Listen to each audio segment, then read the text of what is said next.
First and most obviously, the Biden administration has a few things that it wants from the Indian administration. They would like more cooperation on things like the Ukraine war and sanctioning Russia. They would like more cooperation on things like tech sanctions and, in general, the diplomatic isolation of China. And the Biden administration is going to get none of that. The key thing to remember about India is that India looks out for India's own best interests. And while every country does that to some degree, the big difference between India and everyone else is that India is not really a country.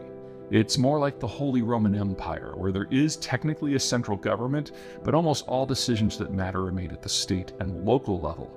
And so while Modi is nominally the leader of this, and that does give him significant power and influence, he is only the most powerful of several dozen personalities across the Indian system who have decision-making power. And so the capacity of India to act like a state in the way that we think of that with France and China and Japan and the United States and the rest is very, very weak. Second, because of this internal, fractious, ever-shifting coalition and competition, India, first and foremost, concerned about how the things in the world impact India. And that makes it very, very difficult for the Indians to identify with any other power in terms of friendship or family or alliance, or sometimes even partnership. So unless they see someone on the outside that is backing them into the hilt for absolutely every little thing they care about, they're going to call the relationship at best complicated and cold. It's a very myopic way of looking at the world, but India has a very peculiar geography. It's basically locked off from the rest of the world by a series of geographic and geopolitical barriers. There are mountains and deserts and oceans and jungles and jungle mountain and jungle deserts. Not jungle deserts, sorry, desert mountains that separate it from everyone, and that's not even all of it, because on a lot of these border territories, you've got hostile powers, whether it's Pakistan, Bangladesh, Myanmar, or of course China. So the ability of India to interact with the rest of the world has always been circumscribed. And unless you are willing to back India on everything that involves their immediate neighborhood without question, they're going to view you with a bit of suspicion. This is one of the reasons why the Soviets during the Cold War were able to make India into a bit of a partner, because they had no interests in Southeast Asia, so they just backed whoever happened to be the biggest power, India, against everyone else. And so the Indians developed a bit of a shine on all things Moscow, which has persisted long after the communist system has ended. What this means for the United States is India can never be family, it can never be an ally, it can never be a friend, but it can be a partner from time to time.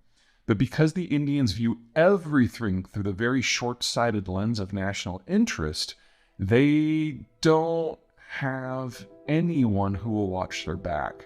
The Russians have proven they're not a reliable partner, and the Indians are backing away from their defense cooperation with them because the Indians now realize that the money that they've spent has been wasted, that the Russians can't maintain their own output. They're actually asking for some of the components back in order to support the war in Ukraine, and that the high-end works, like the BrahMos cruise missile, that's just not going to happen at all.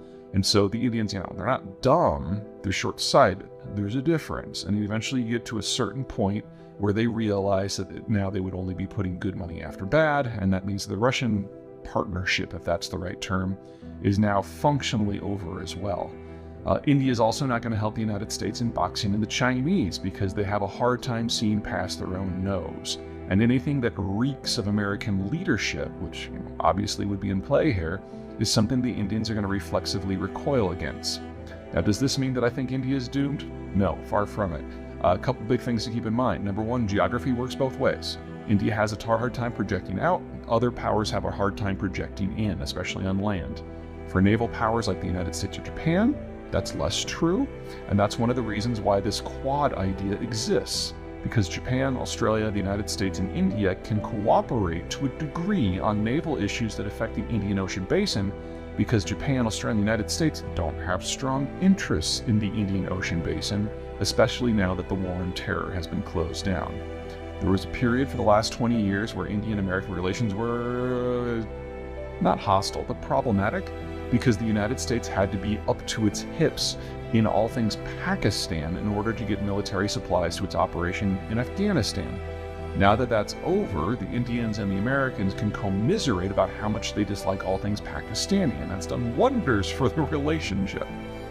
Second, India is the first major country after you leave the Persian Gulf, which means that no matter what happens with global commerce or global energy, India is the first in line, and it will never really have an energy crisis. Compared to what's shaping up for the rest of the world, that's amazing. Third, India's demographic structure, while not perfect, is night and day different from the country they love to compare themselves to, and that is China. New data out of China in just the last few weeks indicates the demographic profile is far worse than even I thought. The Chinese are now publicly admitting they have about half as many 5-year-olds as 10-year-olds. So you carry that forward with some of the other problems that they've identified with their own demographic strategy, and it looks like whatever I was thinking was going to happen, which was already pretty atrocious, may have already happened, and we're looking at a complete hollowing out. Now, India started to industrialize in a big way 35 years ago, and so the birth rate has dropped. But at current rates of birth rate decline, India will not find itself in a Chinese-style situation for another 60 to 70 years.